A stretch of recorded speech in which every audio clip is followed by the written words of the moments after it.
This is class 7 of our issues in psychology. We're happy to have Sal and Terry back to get us going on the class again. And so, Sal, take it away. Well, actually, Terry, you need to unmute yourself so that you can take it away. But anyway, we're going to start off with a very quick, about 5-minute TED Talk. And it really covers just about everything we'd want to cover. Take it away, Sal. We live in a culture that doesn't take mental health issues seriously. There's a lot of stigma. Some people tell you to just suck it up or get it together or to stop worrying or that it's all in your head. But I'm here to tell you that anxiety disorders, they're as real as diabetes. Hi again, it's Dr. Jen, and I've noticed something with my patients. They often describe to me some classic symptoms of an anxiety disorder: constant worry, trouble sleeping, tense muscles, and struggle with concentrating. But they aren't getting treatment. There's a lot of issues with mental health care in this country. Some people don't have insurance that would cover it. Some have been dismissed or minimized in the past and don't think seeking help will do any good. Some worry about the stigma and whether it could affect future jobs or relationships. But severe anxiety isn't a moral or personal failing. It's a health problem, just like strep throat or diabetes. It needs to be treated with the same kind of seriousness. Before we can talk about anxiety disorders, let's talk about anxiety itself. Anxiety is the very real and normal emotion we feel in a stressful situation. It's related to fear, but while fear is a response to an immediate threat that quickly subsides, anxiety is a response to more uncertain threats that tends to last much longer. It's all part of the threat detection system, which all animals have to some degree to help protect us from predators. Anxiety starts in the brain's amygdala, a pair of almond-sized nerve bundles that alert other areas of the brain to be ready for defensive action. Next, the hypothalamus relays the signal, setting off what we call the stress response in our body. Our muscles tense, our breathing and heart rate increase, and our blood pressure rises. Areas in the brainstem kick in and put you in a state of high alertness. This is the fight or flight response. There are ways the fight or flight response is kept somewhat in check, with an area of higher level thinking called the ventromedial prefrontal cortex. It works like this. If a person sees something they think is dangerous, like a tiger, that sends a signal to the amygdala saying it's time to run. The ventromedial prefrontal cortex can say to the amygdala, hey look, the tiger's in a cage. You know what a cage is. They can't escape from a cage. It's okay to calm down. It's a feedback loop that can help keep the response in check. The hippocampus is also involved. It provides context, saying things like, hey, we've seen tigers in cages before. We're in a zoo. You are extra safe. With anxiety, these threat detection systems and mechanisms that reduce or inhibit them are functioning incorrectly and cause us to worry about the future and our safety in it. But for many people, it goes into overdrive. They experience persistent, pervasive anxiety that disrupts work, school, and relationships and leads them to avoid situations that may trigger symptoms. Anxiety disorders are not at all uncommon. Based on data from the World Mental Health Survey, researchers estimate that about 16% of individuals currently have or have had an anxiety disorder. These include social anxiety disorder, panic disorder, agoraphobia, and phobias. Studies have shown that people with anxiety disorders don't just have a different way of reacting to stress. There may be actual differences in how their brain is working. One model describes possible mix-ups in the connections between the amygdala and other parts of the brain. The pathways that signal anxiety become stronger, and the more anxiety you have, the stronger the pathways become, and it becomes a vicious cycle. The good news is that there's treatment for anxiety and that you don't have to suffer. Remember, this isn't about weakness, it's about changing brain patterns. And research shows that our brains have the ability to reorganize and form new connections all throughout our lives. A good first step is to do the basics. Eat a balanced diet, exercise regularly, and get plenty of sleep, as your mind is part of your body. It might also help to try meditation. Instead of our heart rate rising and our body tensing, with mindfulness and breathing, we can slow down the fight or flight response and improve how we feel in the moment. Cognitive behavioral therapy, a form of talk therapy, can also be fantastic. In it, you learn to identify upsetting thoughts and determine whether they're realistic. Over time, cognitive behavioral therapy can rebuild those neural pathways that tamp down the anxiety response. Medication can also give relief in both the short term and the long term. In the short term, anti-anxiety drugs can downregulate the threat detection mechanisms that are going into overdrive. Studies have shown that both long-term medications and cognitive behavioral therapy can reduce that overreactivity of the amygdala we see in anxiety disorders. High blood pressure and diabetes, they can be treated or managed over time, and the same is true for an anxiety disorder too. Okay, thank you, Sal. I am now in my closet with the door closed so that you can't hear the workmen that are now by my kitchen where I had changed already. Vitamin C tablets. No one likes to be sick. So it's 100%. Sorry. Okay. You know, we're going to have to reevaluate all of the anxiety disorders with what's going on in the world. Not that we'll normalize them, but we'll understand better if people seem to be anxious for no reason. And where in the past we might have said, take an anti-anxiety medication or even go to therapy, maybe we're just going to be saying something akin to me too, kind of, but we'll see. The first anxiety disorder that I'd like to talk about is panic attacks. Many people have suffered panic attacks. You can have one and then you can never have another.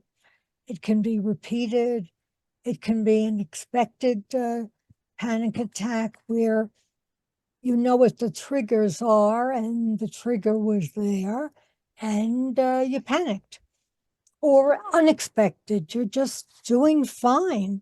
And all of a sudden, there's this intense feeling that peaks after about 10 minutes and then gone. But during those 10 minutes, the symptoms are really quite awful. And most people, when they have their first panic attack, they think they're dying. And it would be really logical to conclude that you are based on what you're experiencing.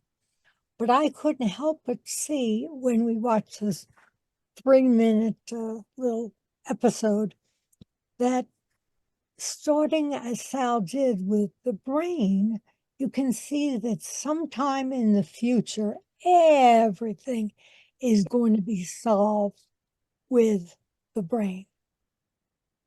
Or I don't know what's appearing on the screen, but we'll ignore it. Now, the earlier the onset of a panic attack, the greater the panic attacks seem to be, and the longer they seem to last. Women are twice as likely as men to get that panic attack. But again, it's about a 10 minutes experience, but it's awful. And it peaks in 10. And when you've had it, especially repeatedly, as the gal said in the video, there are things that you can do. There are breathing exercises, the meditation, talking to yourself. That's, I think, one of our best tools is our talking to ourselves, because it's with cognitive behavior therapy that panic attacks and other kinds of anxiety attacks can be fought. Now, so we've got the excessive worrying, the flight or fight, the saber-toothed tiger, we've got to run against him. So what is it that we're experiencing? Palpitations, pounding heart. I'm not going to go through all of them. Sweating. Oh, by the way, sweating is interesting. Sweating is more of a male experience with panic attacks than female. Just happens to be. Feeling of choking, chest pain, being nauseous, being dizzy, being lightheaded, sometimes feeling as though you're detached from your own body, detached from reality. You think you're going literally crazy. Feeling of a total loss of control. Now, you can imagine if you're a person that's a control freak, that's triply as scary as if you're somebody that's not a control freak. But fear of losing control to anybody is a scary feeling. Tingling, chills, hot flashes, and it can start in your 20s.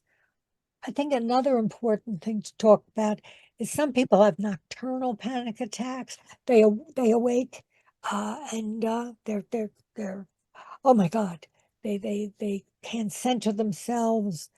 They've awakened from a nightmare, and they would experience the same thing as a woman might experience all of a sudden walking through a department store. So panic attacks can be helped, and the earlier the onset, usually the more severe and long-term the panic attack. Then we have what's called generalized anxiety disorder. Who doesn't have it nowadays? If you listen to CNN or Fox News, sorry, I have to keep switching positions, sitting on the closet floor and hoping that eventually I will be able to stand up without looking too foolish. Okay, what do I want to tell you about generalized anxiety disorder? Has to last for about 6 months before you can label it. And I think we're too label conscious in this country anyway. If it walks like a duck and it talks like a duck and it quacks like a duck, it's a duck. And we all know some people that are generally anxious. They have a startle reflex, the phone rings and they jump. Or if somebody even calls their name, there's a little bit of a startle. So, and again, I truly believe that what's going on globally, it's going to make us reevaluate some of the experiences that we look for in order to label something generalized anxiety disorder. But I have to tell you, anybody that has to code and takes insurance, that's one of the most popular codes, the generalized anxiety. So you have to experience it every day, just about, for at least, I believe it's 6 months.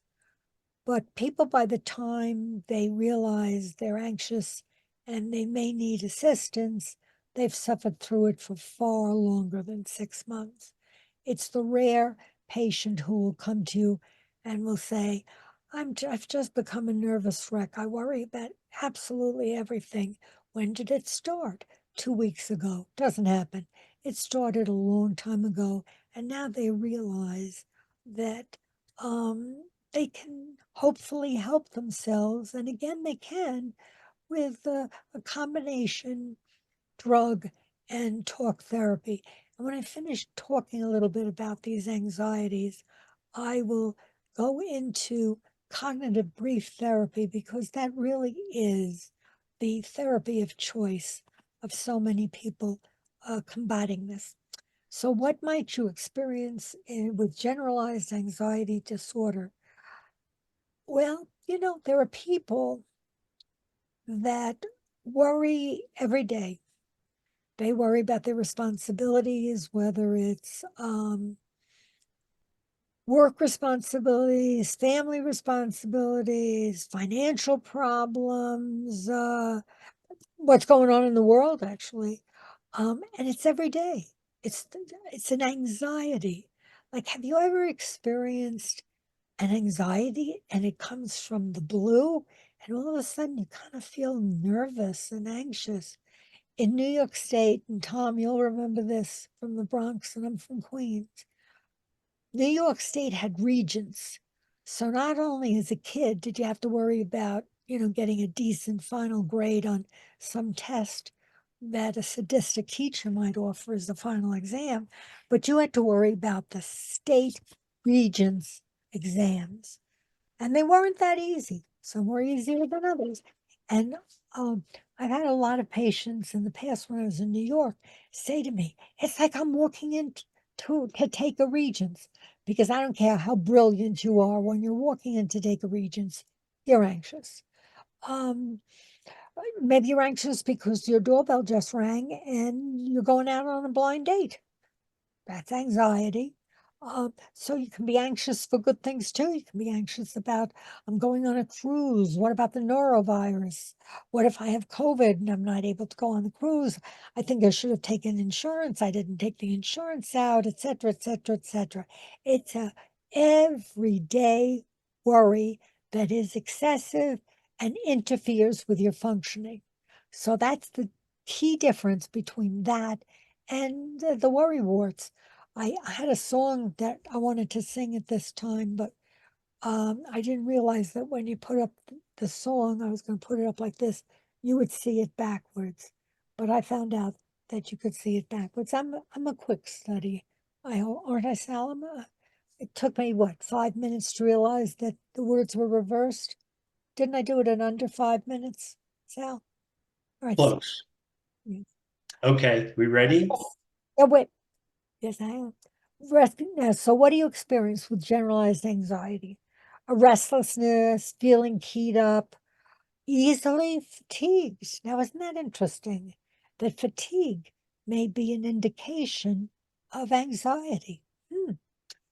Difficulty concentrating, your mind going blank.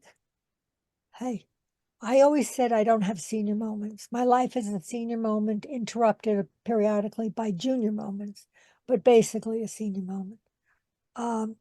Being irritable. Interesting. You're anxious and you show it by being irritable. Kids, that's one of their favorite symptoms to display if they're depressed. We'll talk about depression next week a little bit. Muscle tension and sleep disturbance. Of course, sleep disturbance.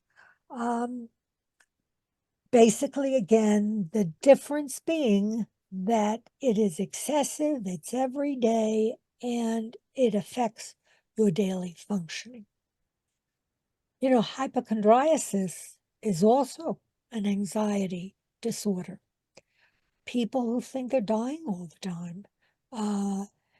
And regardless of what a doctor whom they feel is credible and intelligent and highly believable discounts, or where they'll see in front of them a lab data that discounts, and they will be explained, no, what you think you have doesn't have these symptoms.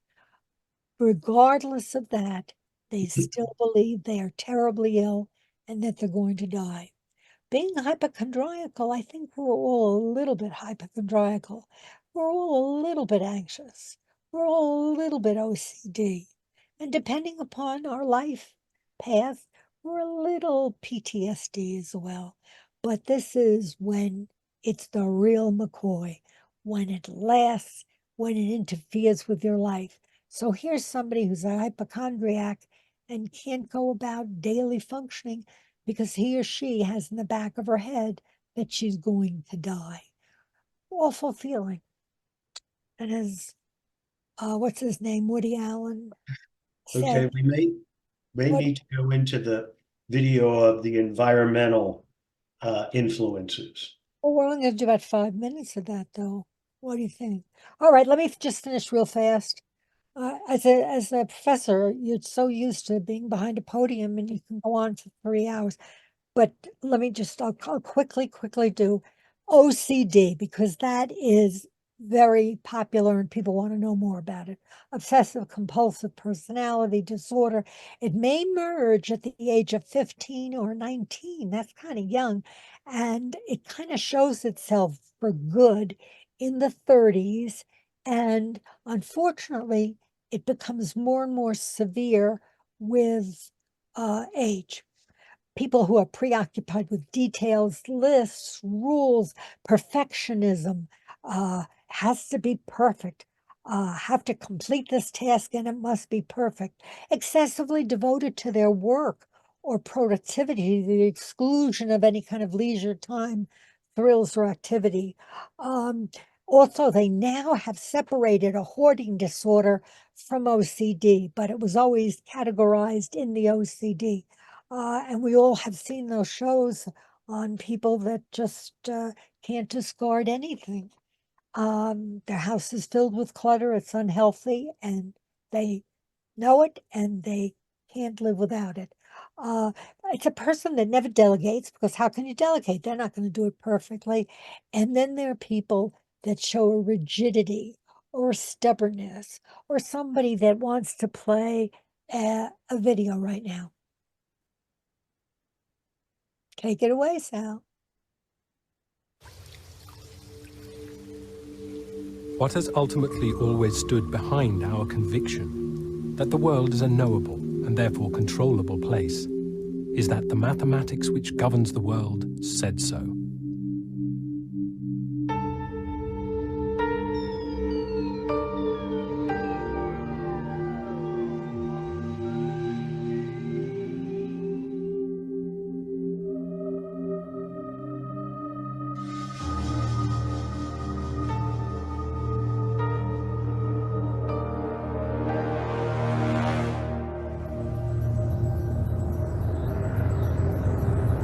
But what happens when that assurance is taken away?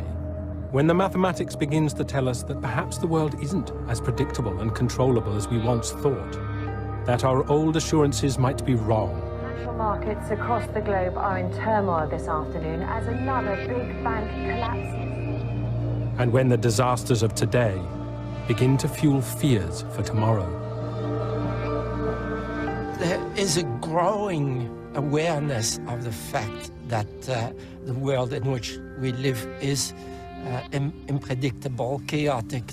One of the most powerful hurricanes on record hits the Gulf Coast of the Katrina is now ploughing its way. We thought we could control everything. Now we feel we can control nothing, and that comes out of this notion that there is chaos in the world, that you can never know enough to be able to really predict it, let alone control it. From simple models and the mathematics which control them is coming a challenge to our old worldview. There's a simple human need to have a forecast about the future. There's a deep desire, if you like, to be able to control the future, and a very, very deep reluctance to accept the really modern advances in mathematics, which suggests that there are high levels of fundamental unpredictability. America's mortgage crisis fears for the future of two huge companies after their shares reels from the impact of the latest hurricane. Hundreds of lives have been lost. It used to be that our dreams of the future were a bright and open place. What happened to us that our vision of the future is no longer bright, but dark?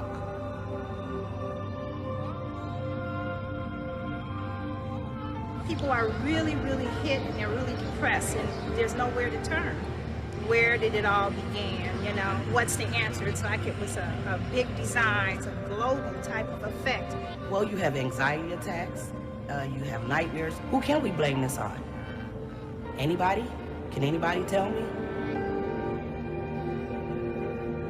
The key kind of psychological experience of anxiety is a fear that something awful is going to happen, a kind of dread and uncertainty. This film is a history of that anxiety and the mathematics which created it.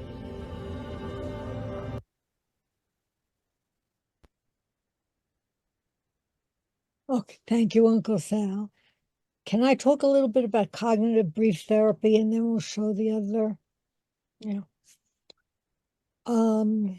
by the way, with hoarding, I just want to dispel a myth. There's just as many males who hoard as females. Females seem to buy more, but it's just the males and females, and even you can see on the hoarding show. So when they say you can get help, they're talking about perhaps the need for anti-anxiety medication. Perhaps it would be a temporary need. Perhaps it will be a lifelong need. So what? One of my best friends, quite frankly, is Xanax, to help me sleep. We need to destroy some of the stigma attached to taking an antidepressant or an anti-anxiety. And then they talk about talk therapy.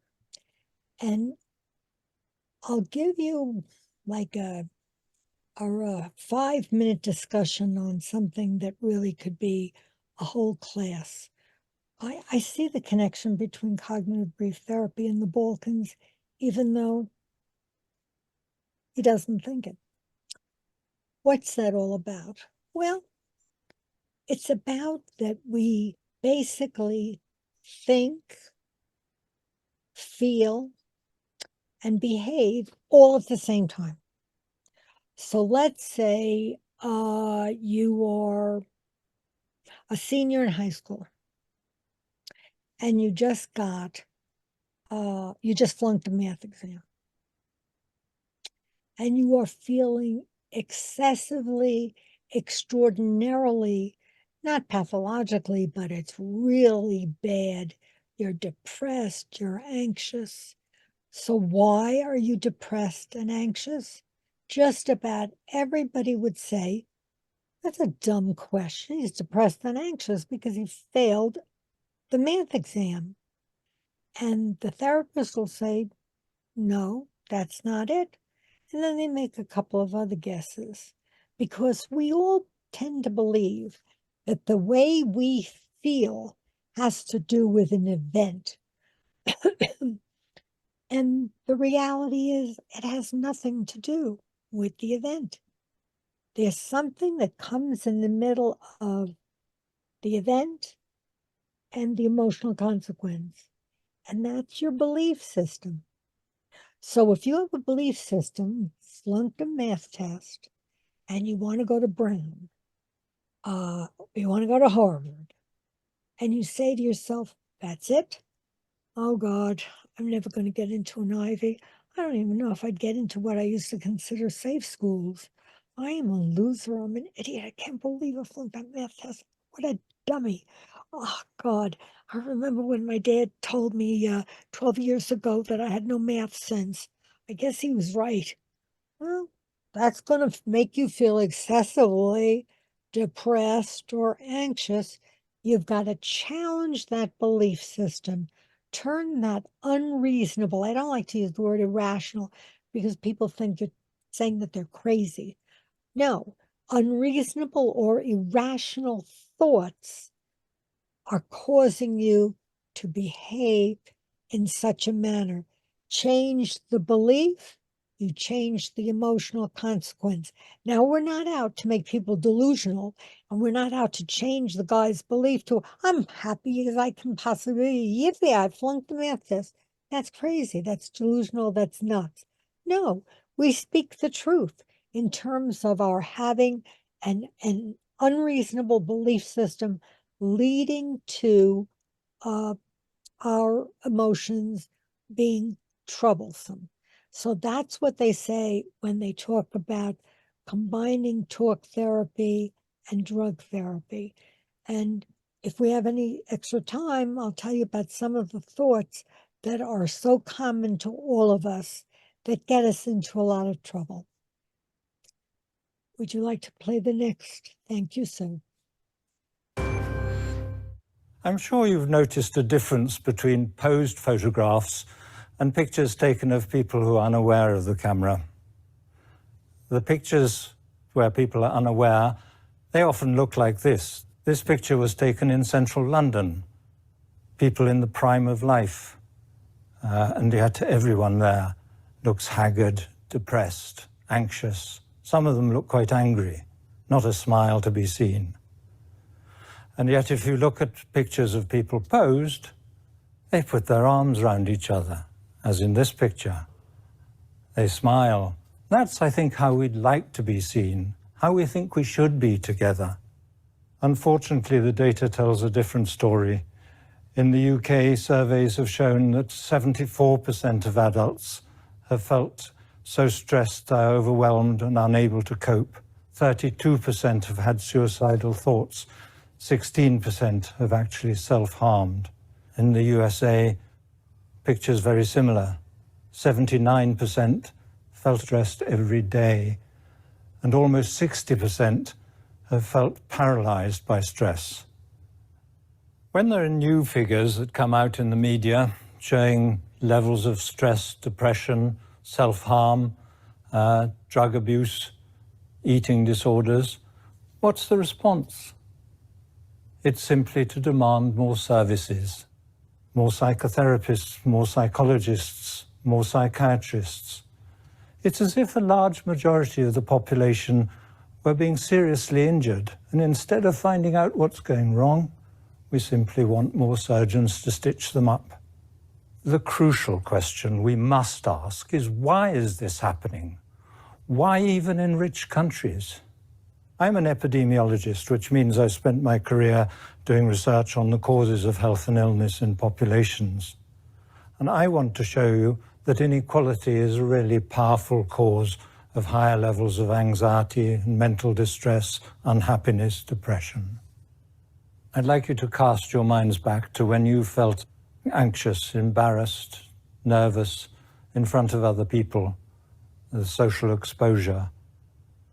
Maybe when you're making a speech or going to a party where you don't know anyone, but all sorts of situations where we face the threat of being seen negatively cause these sorts of emotions. This graph is a summary of hundreds of studies of exposing people to different kinds of stress while measuring what happens to their stress hormones, principally cortisol, central stress hormone. And what it shows is that what most pushes up our levels of stress hormones are what is called social evaluative threats to self-esteem or social status, where others can negatively judge your performance. So although these social stresses are widely recognized, and we're all familiar with them, people fail to see how inequality makes them worse for all of us. In this slide, along the bottom, you've got different income groups, from the poorest tenth of the population on the left to the richest on the right. And up the side, you've got a measure of status anxiety, how worried people are about how they're seen and judged by others. The top line shows levels of status anxiety across all income groups in the more unequal societies. And the bottom line shows the much lower levels of status anxiety in the more equal societies. I think what we're dealing with is whether we live in societies with a very steep social hierarchy like that, or a much shallower one like that. If you like, bigger material differences between us increase the social distances and those feelings of superiority and inferiority. And that makes a big difference to social relationships within the society. Status and class become more important. We're less likely to marry people with a different class background. Community life, as I've said, drops away, and violence also goes up, because violence is triggered by people feeling looked down on, loss of face, disrespected, humiliated. Those are the triggers of violence. And of course, people who are more sensitive to status issues, violence is triggered more often. Consumerism also goes up because we're all trying to enhance our self-presentation. All sorts of measures of social interaction show the whole social structure becoming more ossified with inequality. Social mobility goes down, and with that, we're even further away from the equal opportunities which we claim to be trying to provide for children. So inequality isn't just about unfairness or poverty. It puts us in social relationships, relationships of superiority and inferiority. It ranks us from better to worse. It's a really invidious process, and it creates those feelings of inferiority at the bottom. It makes us judge each other more by social status, and with that, we become more worried about how we are seen and judged by others. There are two common responses to feeling so worried about how we're seen and judged. One is that you almost accept your inferiority, low self-esteem, lack of confidence. You withdraw from social life because you find it all too difficult, and you become more vulnerable to depression. And indeed, rates of depression are higher in more unequal societies. The other common response is almost exactly the opposite. If you're worried about what people think of you, you talk yourself up, you big yourself up, you flaunt your abilities and achievements, you become narcissistic instead of modest. We see that too in more unequal societies. This next graph is from a study of what psychologists call self-enhancement. People in different countries are asked how they think they compare to the average on different characteristics. And what it shows is in more unequal societies, people big themselves up. They think they're better at things. They present themselves in an exaggerated way. They become narcissistic. It's like everyone thinking they're better drivers than average. That tendency is greater in more unequal societies. Stop it now, Sal. Mental illness is also worse in more unequal countries. Yeah, thank you. Thank you.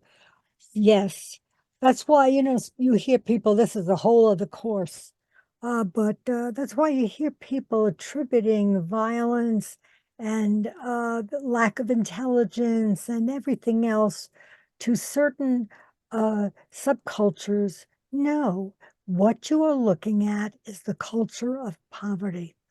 That's what you're looking at. And that has nothing to do with your religion, your skin color, anything else. Culture of poverty. But it is interesting, yeah. So makes sense. So the less you think about yourself, the higher you are stressed or anxious or depressed. I'd like to ask you to just get a very small piece of paper, very small, and we'll give you literally 2 seconds to do that. Piece of paper with a pen or a pencil, because I'd like to do the following very quickly with you. But I tell you, the more I do this, the more I see this connection with the Balkans, but Sal doesn't. I don't understand. Okay, now I want you to have columns. In the first column, I want you to be not at all. Just write not at all and put a 0 under that. Then put a vertical line, and your second column, several days. Underneath several days, put a 1. Then put that line so that you separate it from the next column, more than half the days. Put a number 2 there. And then the last column, nearly every day, and put a number 3 there. Now, this is the quickest thing you could ever take. So don't take it as gospel. And now I know I'm, a nervous wreck, but it kind of gives you a sense of where you are. Over the last 2 weeks, how often have you been bothered by the following problems? So if you're going to make a checkbox under not at all, you're going to give yourself a 0, but just make that checkbox. Or if it's several days over the last 2 weeks, you check the second column. More than half the days, one week, half the days, you give yourself a number 2. And if it's nearly every day, you'll give yourself a number 3. But just check it, and then we can add it up at the end. Feeling nervous, anxious, or on edge. Not at all, 0. Nearly every day, 3. In between, it's up to you. Not being able to stop or control worrying. Check that column. Worrying too much about different things. Check the appropriate column. Trouble relaxing. Being so restless that it is hard to sit still. Becoming easily annoyed or irritable. Feeling afraid if something awful might happen. So now I want you to add up your columns. So if all the stuff that you checked in column 1, not at all, we give yourself a 0, nothing to add there. Anything you checked in the second column several days, give yourself a 1. So if you checked 3 of those items, you give yourself 3. It's just summing it up. More than half the days, anything you checked, you give yourself 2 points for. So if you only check one thing, that's 2 points. If you check 3 things, that's 6 points. Nearly every day, anything you checked in that column, give yourself a 3. Now add up the columns. Add the first column score to the second column score to the third column score to the fourth column score, and now you're going to get your total score. So I'm sure you're doing it as I'm telling you because it's very simple. If you have from 5 to 9 points, you have mild anxiety. If you have 10 to 14 points, you have moderate anxiety. And if you have 15 to 21 points, you've got severe anxiety. So again, this is not to be taken as gospel, and now I know how anxious or not anxious I am. It's called the GAD, the generalized anxiety disorder, and it's a quickie. So now you kind of know where you sit, still with me on the floor with anxiety. I think we could, with Sal's permission, open it up for questions. Okay, Sal? Yeah.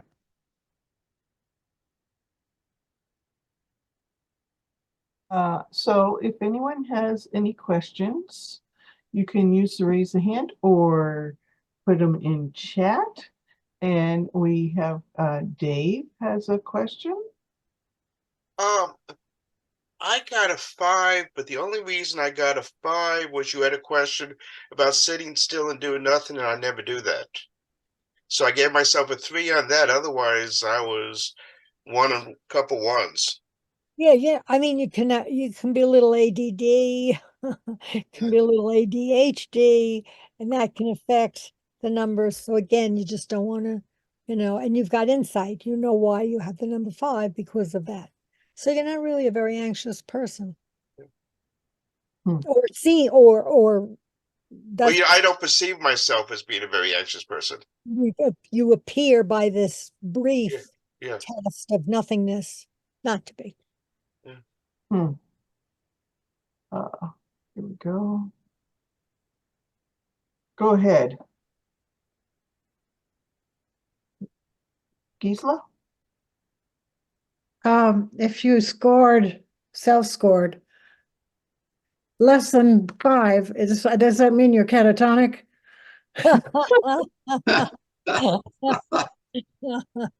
Yes. Got to know that. You go with the flow. You go. You're chilled, man. This is like in Hawaiian. That's you. You're chilling out. You chill, baby. That's a good thing. So I'm assuming that these things, I'm going to just jump in here, can ebb and flow. That you're not always anxious, and you're not always totally chill, that some things make you more anxious than others. For instance, several years ago, I have all kinds of anxieties, by the way, but several years ago, we went to the Sears building in Chicago, and we had, going to take the boys up there and show them what it's all about, the tallest building in Chicago. And before we even got on the elevator on there, I was ashen gray and just a wreck because I was so nervous about going up so high and everything. And it took, for the first 20 minutes we were up there, I was on the inside wall, I couldn't even look out a window. And then over time, I finally inched away from the wall and saw some of the view. So even in that stressful moment, stressful for me, the boys just loved it. It wasn't it didn't go on forever. And so but I have other things that, you know, pop up all the time.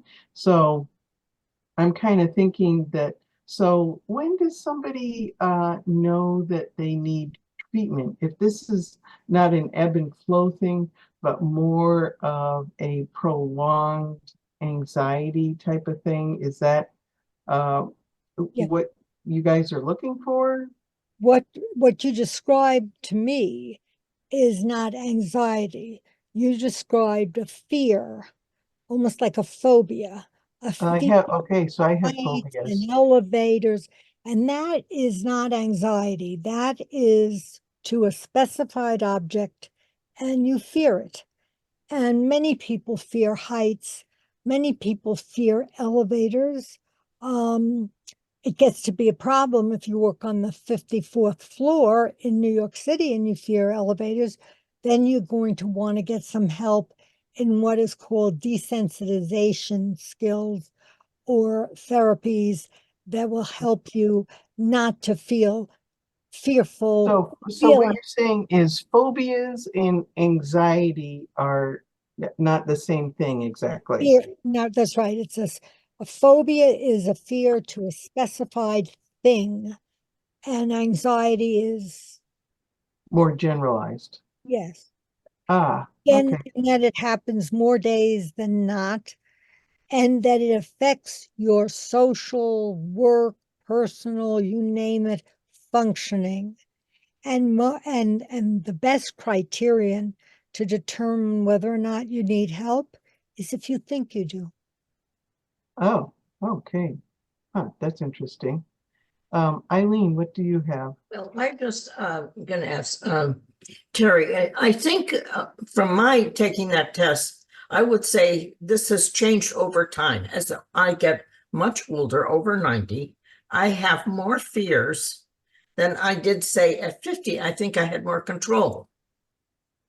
And I'm sure that age has, influenced my insecurities, of course. Yeah, as a matter of fact, I'm going to be I'm very excited about this. I just reread, and I think it's so important that we all read it at least once. One of my most favorite books, at least the beginning of the book, Man's Search for Meaning by Viktor Frankl. And it describes his experience in the concentration camps and how he was able to get through that kind of miserable existence. And it's our search for meaning in life. And yes, as we get older, that becomes more and more important because we subject ourselves and believe all the stereotypes that are thrown our way. I happen to be giving a presentation March 1st, but it's in Aspen, Colorado, so I think the commute for you guys would be a bit much. And what I'm also hoping to do at the day center, if they let me, I want to volunteer to be an in-house therapist. I have a license in Colorado and New York. I used to have it in Georgia. And yeah, many things we mellow as we age, but there are things that can worsen. Like I believe I said that I think OCD for increases for every decade of life.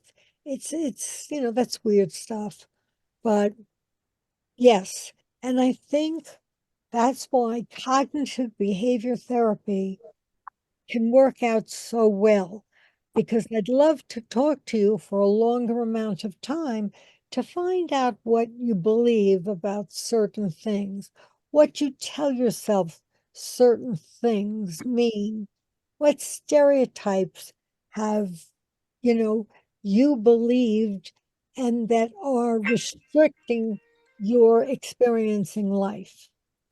Does that make sense? I am sure it does. Yeah. Fran, are you still there? Okay.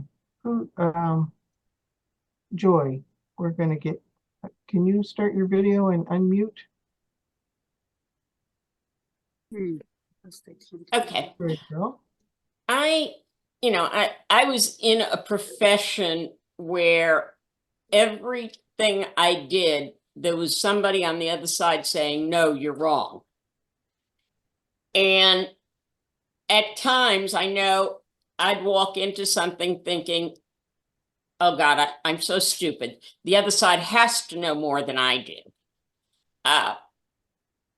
And I think just as a common relationship, the bar's talking more about wellness and taking time for yourself, but I don't see anybody working on that kind of anxiety, nor do I know of any other profession where there's somebody, where it's adversarial. There's someone always saying, and I don't care what kind of law you practice.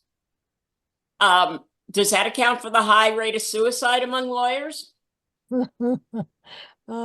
It must. And you bring that adversarial spirit and energy to your personal life. That's the problem. There's this murky boundary. I know that sometimes when I have to make some tough decisions as chair of a department, I bring it home. And when I worked at the Military Marine Academy in West Point, so male dominated, I was the cadets would walk by me like I was invisible, and the man was, hello, yes, sir, yes, sir.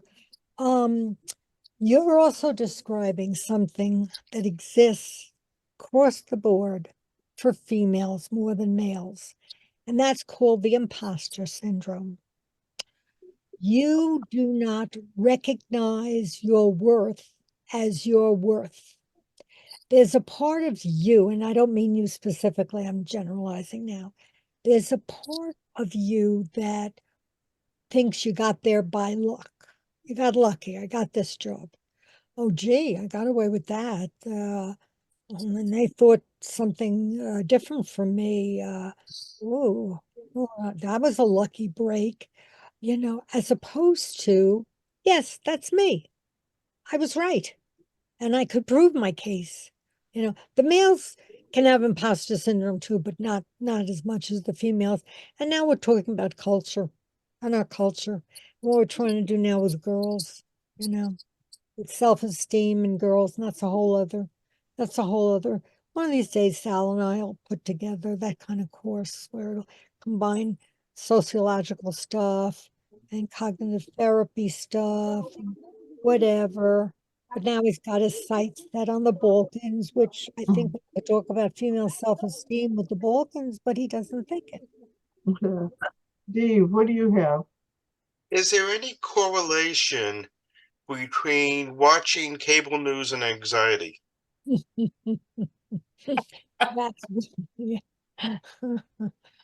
Well, that certainly is a correlation. I think we're going to have to reevaluate so much stuff. I mean, and the kids, what's happening to the kids. And absolutely, you've got two channels of propaganda. You've got CNN and you've got Fox News. And they're tough cookies about what they stand for. And I won't say anything else that's political. But of course it does, yeah. What do you have? That's why Andrew Weil said, don't even listen to the news. Margita. Hey, I'm calling from my phone. I hope you can hear me. Yes, we can. Okay, so my question was related actually to the previous questioner. In my experience, a lot of anxieties or worries that I have and my friends have are based on political situations. And I'm not talking about cable news, just reading reputable factual sources that can make you extremely worried about our future. And then also worries or anxieties relating to people and in your personal life, and their dangerous, harmful behavior, perhaps towards loved ones or towards the environment around them? In other words, is there such a thing as a rational anxiety? Absolutely. That's why at the very beginning I said we're going to have to start to reevaluate this stuff. You know, it took us a zillion years to start normalizing the pathology of adolescence. You know, if they're not all crazy, no, we've got it sort of figured out. It's, you know, we're normalizing the pathology. PTSD after 9/11, who didn't have it? You know, the political situation, we're going to have to reevaluate all of this because I think we're going to have to depathologize a lot of what we condemn ourselves for that we think is irrational, but it isn't.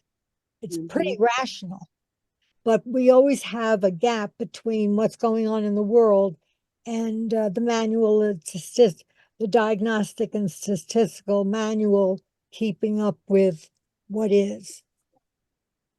Okay. So sure, I think it's very as a matter of fact, I think people that are not anxious about what's going on in this country are irrational. Are irrational. Yeah. Or blessed with ignorance, or blessed with ignorance. Okay. So, Fran, did you ever come back? Doesn't seem like it. And I don't know what happened to Sal. We lost him as well. So what, we've only got 2 minutes left. Is there any insights you can give us into next week's class? Next week is going to be our last class, and then it'll be break. But what can you tell us? Sure.